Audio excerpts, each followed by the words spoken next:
Hi everyone, welcome back to my channel. So आज है 17 Feb 2026 and आज था मेरा मैथ्स का बोर्ड का paper. So let's do little story time. तो पहले से पहले स्टार्ट करते हैं. मेरा एडमिट कार्ड मेरे को मिला था आई गेस सैटरडे को एंड आज ट्यूसडे है. तो मैंने उस एडमिट कार्ड में तुरंत जब मिला उसी में मेरे को जो बांट रही थी दीदी उनने साइन करने बोला एंड इतनी भीड़ थी तो मैंने साइन कर दिया. एंड मेरा साइन में ना एक्चुअली मैं मेरे सरनेम का इनिशियल लिखती हूँ, ना कि मेरे नाम का इनिशियल. ना तो मेरा नाम आई राइट माई सरनेम का initial and only that in a circle sort of. तो मैंने वो लिखा. उसके बाद मैं टीचर लोग के पास उसमें ना मेरी मम्मी ने कहा फुल सिग्नेचर करते हैं, ऐसे नहीं करते. तो मैं टीचर के पास गई, मेरी क्लास टीचर. तो मेरी क्लास टीचर बोलती है ऐसे क्यों कर दिया तुमने, ये ऐसे नहीं करना था, ऐसे नहीं करना था. कोऑर्डिनेटर के पास, जो exam coordinator. I went to the exam coordinator हमारे स्कूल की एंड उनने कहा कि ऐसे करना तो नहीं था बट अब कर दिया है तुमने, तो अब इसको ही वहाँ सेंटर पे जाके सब जगह यही साइन करना. तो मैंने कहा ओके. तो तब से सैटरडे से लेके आज तक in the back of my mind था कि मेरा कोई एग्ज़ाम देने नहीं दिए. I know how silly but मेरे बैक ऑफ माइंड में था कि मुझे एग्ज़ाम नहीं देने देंगे अगर मेरे एडमिट कार्ड में ऐसा साइन होगा and all. And I was stressed about that too. And yes of course कोई दिक्कत नहीं हुई. आज मैंने देखा कोई साइन देख भी नहीं रहा था, उतना कोई साइन देखता भी नहीं है. And sign doesn't matter that much. मतलब कोई पेड़ भी बना दे तो भी चलेगा, पेड़ फ्लावर कुछ भी बना दे तो भी चलेगा. बेसिकली टीचर लोग मेरे को ऐसा कह दिए थे कि ऐसे साइन नहीं करते. तो आई वॉज लाइक नहीं करते. तो you get it right. I was stressed about that but या माई पेरेंट्स रीअश्योर्ड मी कि कोई बात नहीं होगा, ऐसा कुछ नहीं होगा. But still being an overthinker, I had that in my mind. And yes, I went to the board exam. I was very chill. कल रात तक I was very chill. मैंने कल रात को ही शोभित भैया की महामैराथन 1 और महामैराथन 2 एक ही दिन में कल कंप्लीट कर ली. एंड मेरे को 10 बजे सोना था क्योंकि मेरे पापा मम्मा ने कहा कि मेरे को 10 बजे के बाद जागना नहीं देंगे वो लोग, मेरे को 10 बजे सोना ही पड़ेगा. एंड क्योंकि मेरे को 4 बजे सुबह उठ के वो शोभित भैया वाली मैराथन भी अटेंड करनी थी तो मैं 10 बजे सो गई थी. I just did the marathon NCERT stuff and when I woke up I watch the marathon and then I revise from my mistake notebook. And उसके बाद मैंने एग्जाम्पलर के भी कुछ क्वेश्चंस मार्क किए हुए वाले रिवाइज़ किए. एंड देन मैंने पैक अपना सब कुछ सामान एक कल रात को ही रख लिया था, like exam board and pencil box and stuff मैंने रख दिया था कल रात को ही. एंड आज सुबह बस जाना था तो मुझे मेरे पापा छोड़ने जा रहे थे. एंड हम लोग सुबह आए गेस 8:50 को निकले होंगे घर से. 8:50 को निकले एंड बहुत ज़्यादा ट्रैफिक था, लाइक आई मीन बहुत ज़्यादा. एंड हम लोग एग्ज़ाम सेंटर कुछ 9:25 को पहुँचे. तो मैं ना जब एग्ज़ाम हॉल में एंटर कर रही थी, मतलब स्कूल में एंटर कर रही थी, तो मैं देख रही थी आधे से ज़्यादा तो बच्चे लोग रो रहे हैं उधर. मतलब टीचर लोग चुप कर आ रहे हैं वो लोग रो रहे थे. तो and being honest I was very nervous. मतलब पहले एग्ज़ाम में एंटर करते time my legs were also shaking but then I removed all the fear. I was like जो होगा देखा जाएगा, आई डोंट केयर, जो बनेगा बना लूँगी, नहीं बनेगा छोड़ दूँगी, आई डोंट केयर. ऐसा करके मैं माइंड सेट करके एग्ज़ाम में गई. तो I was not stressed. And मैं पिछले कुछ दिनों से इतना रो रही हूँ पढ़ाई करते करते कि अब मेरे पास no tears left to cry. And yes when I entered the exam hall classroom and मेरा चेकिंग हुआ, सब हुआ. मेरे इरेज़र का कवर मैम ने निकालने बोला तो मैंने वो निकाल के ले गई अंदर. एंड हैंकी वगैरह थी उसको मैम खोल के दिखाने बोल रही थी. ये सब हुआ एंड देन वी एंटर. बाहर से बहुत ज़्यादा आवाज़ आ रही है, please ignore that. And classroom के बाहर भी एक मैम खड़ी थी जो चेक की एडमिट कार्ड वगैरह. एंड जब अंदर बैठे हम लोग OMR फिल करने की बारी आई तो OMR की प्रैक्टिस मैं ऑलरेडी बहुत बार कर चुकी हूँ. तो I was not nervous about that, like मैं ये वाली शीट इतनी बार भर चुकी हूँ, मेरे को रट्टा हो गया था ये। मैं वो OMR भर दिया मैंने and then question paper read किया। रीड करते टाइम मैं कुछ खास MCQ सॉल्व नहीं कर पाई, बिकॉज ना तो क्वेश्चन पेपर में भी मार्क नहीं करने दे रहे थे वो लोग, उठाने ही नहीं दे रहे थे पेन पेंसिल, तो मैंने उस पर कुछ मार्क नहीं किया क्वेश्चन पेपर पे। एंड मेरे को सॉर्ट ऑफ MCQ सॉल्व करने के लिए कुछ तो चाहिए रहता है, तो I was just going through the questions and मैंने रियलाइज़ किया कि पेपर पे आके बताते हैं रुको वो सब।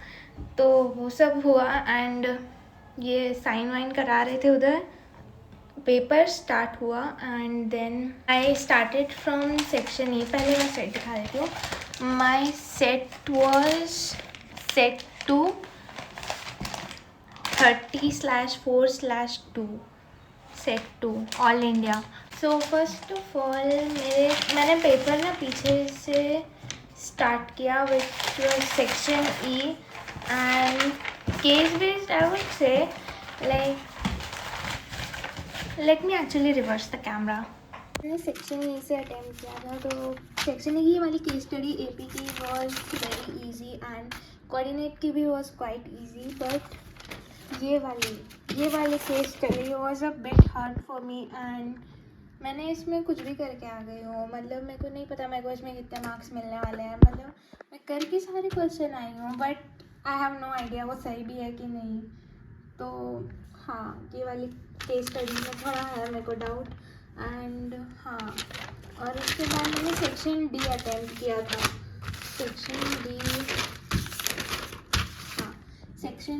सेक्शन D का ये फर्स्ट वाला question, application of trigonometry was okay nice, it was easy and statistics का क्वेश्चन भी वाज वेरी इजी एंड ये वाला क्वाड्रेटिक का equation, this question particular question I have never solve before, but exam में मैंने like somehow I manage to solve this, but मैंने इसका last तक कैलकुलेशन नहीं निकाला बिकॉज बहुत अजीब सा कैलकुलेशन आ रहा था। रूट मतलब पहले तो मिडिल टर्म स्प्लिटिंग करना था, मैं पता नहीं क्या करके आ रही थी, क्वाड्रेटिक इक्वेशन से बना रही थी इसको एंड पहले मिड टर्म स्प्लिट करना था, तो मेरे को मिड टर्म किस चीज़ से स्प्लिट करना है वही नहीं मिल रहा था।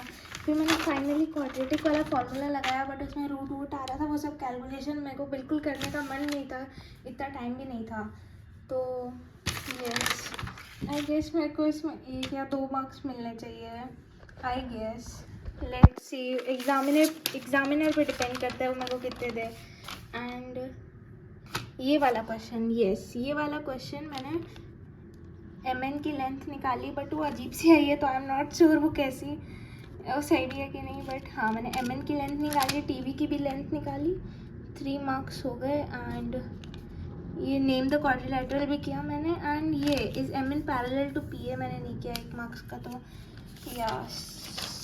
यस वो वाला marks I don't know if I will get that. And then आता है सेक्शन C। हाँ, सेक्शन C का फर्स्ट क्वेश्चन रियल नंबर का very easy and surface area का ये वाला question I didn't know how to solve, but I solve this one जो option में था and I solve this one. And फिर ये था प्रोबेबिलिटी का question which was also okay and nice and इसी में नहीं सॉरी एक्सक्यूज़ मी, ये प्रोबेबिलिटी का क्वेश्चन नहीं है, ये लीनियर इक्वेशन का क्वेश्चन है, प्रोबेबिलिटी का ये है, सॉरी ये ग्राफिकली सॉल्व करना था एंड ये पेपर पे, तो आई थॉट कि ग्राफिकली ग्राफ बनाने का टाइम नहीं है मेरे पास इतना, तो मैं इसी को सॉल्व कर दूँ, तो मैंने ये पहले वाला सॉल्व किया एंड ग्राफ वाला नहीं किया। एंड ये प्रोबेबिलिटी का क्वेश्चन मैंने किया, इट वाज नॉर्मल। ये ट्रिग्नोमेट्री का क्वेश्चन भी आई डिड एंड ये तो एरिया रिलेटेड टू सर्कल का बेसिक क्वेश्चन था।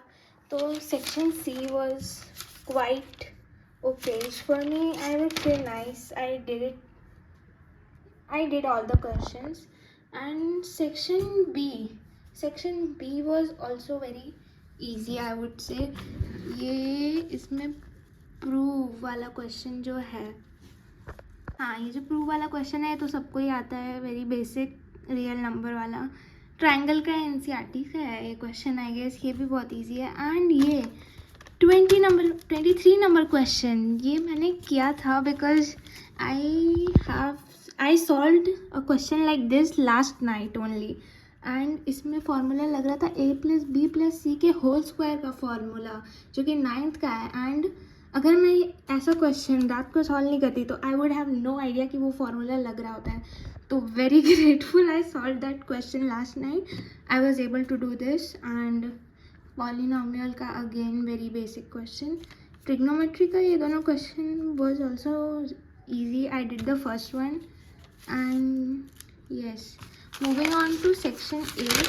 सो मैंने आंसर की मैच नहीं किया कहीं से भी, and I will not even do that because अब कोई फ़ायदा नहीं आंसर की मैच करके। एंड आई थिंक मेरा 19-20 मार्क्स आ जाना चाहिए। I guess, I don't know, maybe 20 भी आ सकता है, बट आई डोंट नो। मेरे को 1-2 MCQ में डाउट था तो मैंने उसमें डिसेंट तुक्का लगाया है 1-2 MCQ में, बट मैंने 20 out of 20 सारे MCQs किए हैं। एंड या the MCQs way also easy.